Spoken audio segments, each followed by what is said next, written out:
छो मौका खेले गरम गरम ओइ पर छो चोखा रे सुना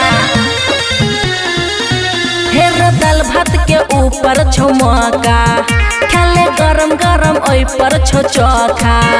ई जवानी के रस छै बड़ी जबरदस्त आने मजा देबो तोरा बैठा के भरल छो विटामिन तोरा मेरा छौरा भरल छो विटामिन तोरा में भरल छो विटामिन तोरा मेरा छौरा भरल छो विटामिन तोरा में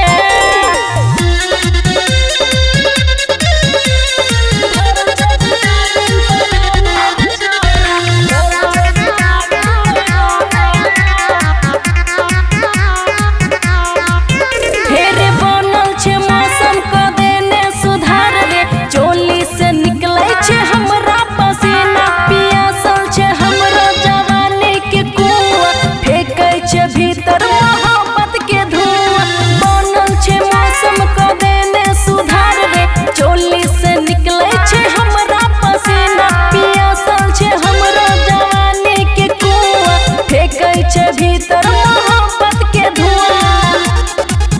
मन भर गेलो अपना पसंद से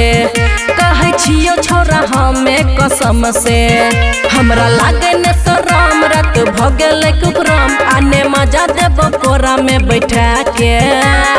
भरल छो विटामिन तोरा मेरा छौरा भरल छो विटामिन तोरा में भरल छो विटामिन तोरा मेरा छौरा भरल छो विटामिन तोरा में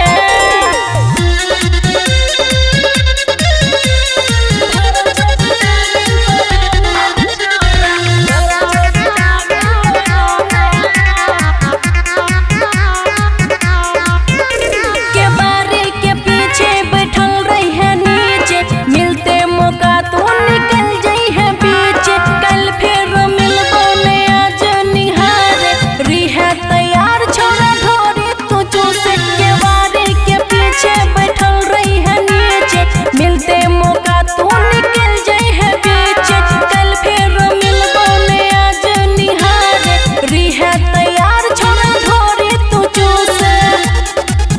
हमर मूड लागे भोरे भोरे ताजा